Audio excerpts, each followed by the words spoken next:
So we're going to be starting a new topic today, but first we're going to kind of review something that we did really early in the fall, which is limits. Alright, so just take a minute, you can pause the video, see if you can remind yourself what this notation means here.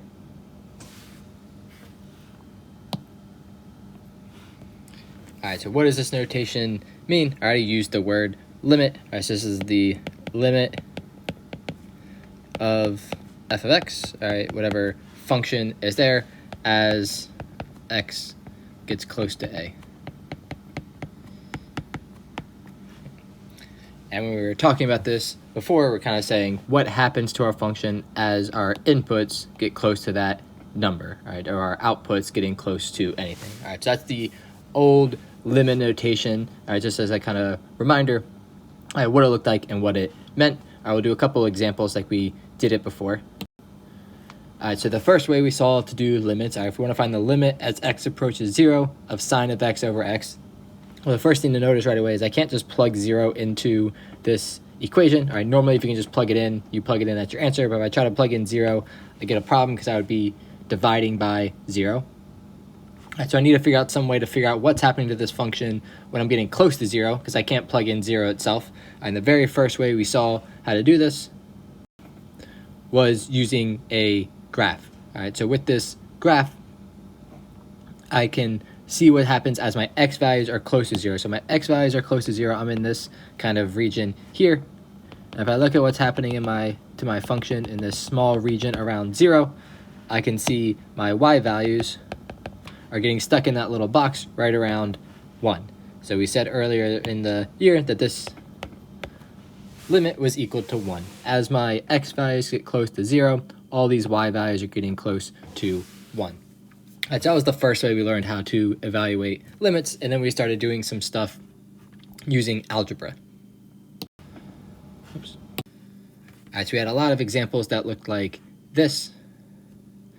I might be bringing back bad memories, all right, but again, we run into the same type of problem. We can't just plug in -1 to see what happens in this function, because if you plug in -1, you get -1 plus 1 there, all right, and that's not good. All right, so we can't just plug in -1, so we have to remember some things we have.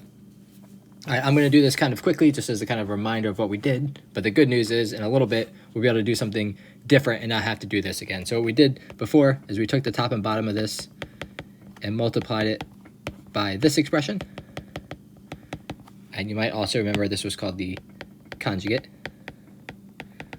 All right, and the kind of hint to do that was that we had this square root in our problem. So now our problem is the limit as x approaches -1. All right, on the top, the reason we multiply this conjugate is because these two pairs where one's a minus sign and one's a plus sign, you get the first thing squared, which is x plus 2, minus the second thing squared, which is 1.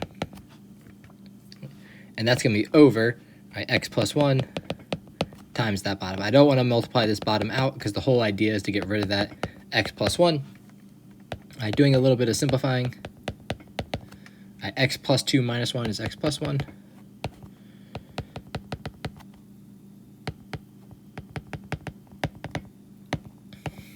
And then we can see on the top, we have this single factor of x plus 1. On the bottom, we have it too, so we can cancel those out.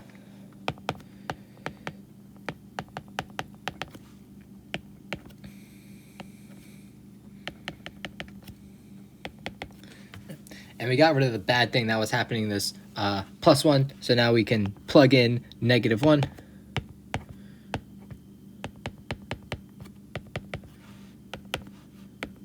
And just simplify a bit. And we finally get down to 1/2 as being our answer. All right, so this might be kind of bringing back some memories from before about how we were evaluating limits algebraically. We had these different tricks like using the conjugate and some other tricks as well. But hopefully after the next 2 videos you watch, you'll see that we won't have to do this all the time. We have a few new tricks now that we have derivatives, that we can take some shortcuts here and there.